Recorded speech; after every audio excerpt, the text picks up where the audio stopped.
जय जगन्नाथ सांग माने आज मु बन चिली कोबी ता भी पुणी माटी हांडी तो आसतु देखा केमी कौन बनाई फुल प्रोसेस। तो भिडियोटी को स्टार्ट करुँची। तो मुझे गोटे माटी हांडी नहीं जाइए। तो यही हांडी आज बनइबा चिली कोबी। देखो मुझे कोबी सब काटिकी धोईकी पूरा बढ़िया भाव रखी देती आगुरी।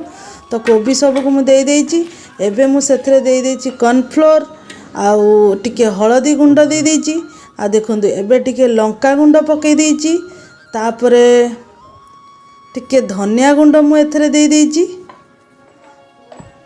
तो एबे किछि जीरा गुंड दे देइछि। एबे आमे एथरे स्वाद अनुसार लूण पकई दबा। लूण मु एठी दे देइछि। एबे तापरे एठी मु अदा रसुण पेस्ट करके रखितिली। अदा रसुण पेस्ट पकई देइछि।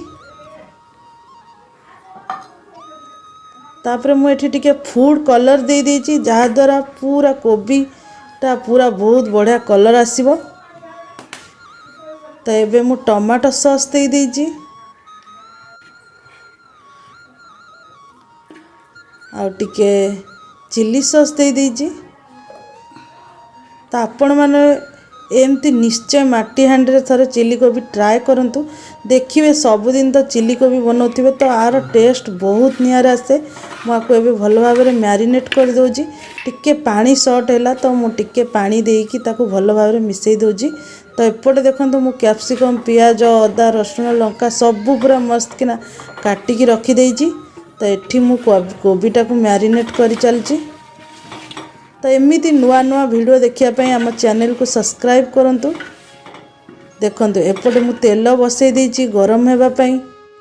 तो एबे कोबी आम एथरे देई देबा। तेल एक्चुअली गरम हो गला। ये मु कोबी पकई देइछि। तो एमती भाव में आम सबू कोबी की छाणीबा। तो कोबीटा मध्य तेल रे पइला बेलू बहुत बढ़िया वासना आछि। तो एबे देखंतु कोबी गोटे साइड हो गला। एबे आम आपको उल्टई दबा। तो जदि वीडियो आपन को भल लगता है वीडियो को निश्चय लाइक करेंगे। आपण सांग मानक सह शेयर करेंगे। आ एमिति नुआ नुआ वीडियो देखिया आम चैनल को निश्चय सब्सक्राइब करेंगे। देखंतु कोबी एबे पूरा रेडी हो जाइए। आम एबे को बाहर कर दबा।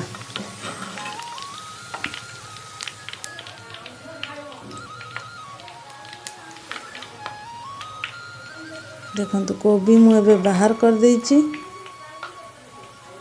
एबे आउरी जेते कोबी अच्छी आम एमती भाव में सबू कोबी गुड़ाक छाणी नबा।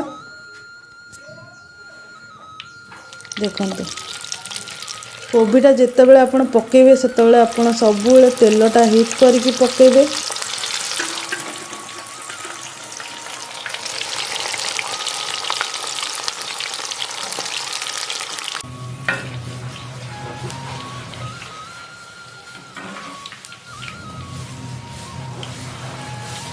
तो देखो आमर एबे कोबी गुड़ा पड़ जाइए। आम ए गोटे कोबी सब छणा सरी जाइए। तो मुझे गोटे माटी हांडी किसी ऑयल नहीं जाइए। आम चिली कोबीर मसलाटा प्रस्तुत करवा। तो ये देखो मु काटिकी रखि रसुण सबको एथे दे देइछि।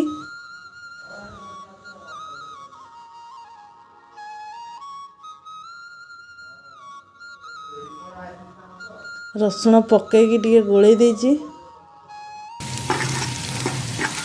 एटा मो अदाटा देखो गोटे मूला को कोरिकी ता भितर काटिकी रखी जहाँ टे सुंदर लगे बोली।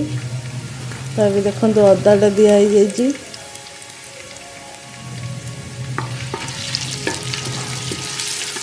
तापर भी देखो कंचा लंका को मुझे गाजर भीतर सजेकी रखी। तो ये पूरा सब कंचा लंका पूरा दिखाई जाइए। तापर आम जो पियाज कैप्सिकम रखीजे पियाज कैप्सिकम सब दे दबा। देखो मुझे पियाज और कैप्सिकम सब पकई देइछि। एबे को भल भाव में मिसई देके अल्प समय भाजीबा।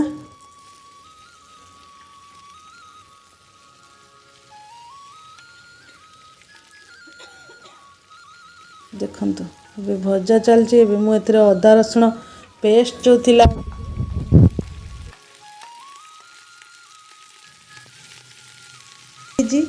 तापर आउ टिके टिके जीरा गुंड धनिया गुंड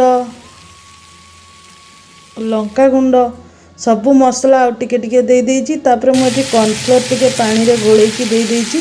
तो ये देखूँ मुझे भल भाव मिसई दूची जहाद्वारा मसला गुड़ाक भल भाव मिसीज। तो ये मुझे आउ टे फूड कलर दे देइछि।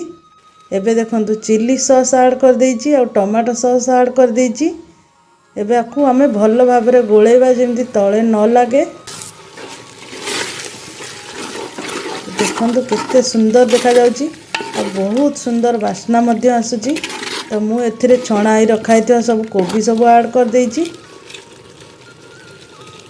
तो कोबीटा पकेला पर आम को भल भाव गोलेबा जेमती मसला गुड़ाक भल भाव मिसिबो। तो देखंतु मुझे गोलई चलची केते बढ़िया बांफ बाहर पूरा बास्ना पूरा घर सारा कंपी जाउजी। तो जेहेतु यहाँ माटी हांडी बनाई तो बहुत बढ़िया बास्ना आसची। तो आपण मैंने निश्चय माटी हांडी थोड़े बनई की ट्राए। देखंतु मुझे गोलई चलची प्राय रेडी हो गला। देखंतु मुझे सर्व कर देइछि पूरा रेडी हो जाइछि। आ केते बढ़िया कलर आसची देखंतु केते सुंदर देखा जाउछि। तो मु एबे आपण मानको टेस्ट करी बतेइबी केमिति हेइतिला। टेस्ट बहुत सुंदर लागुछि बहुत टेस्टी होइछि पूरा नियारा। आपण माने निश्चय ट्राई करंतु। Thank you for watching.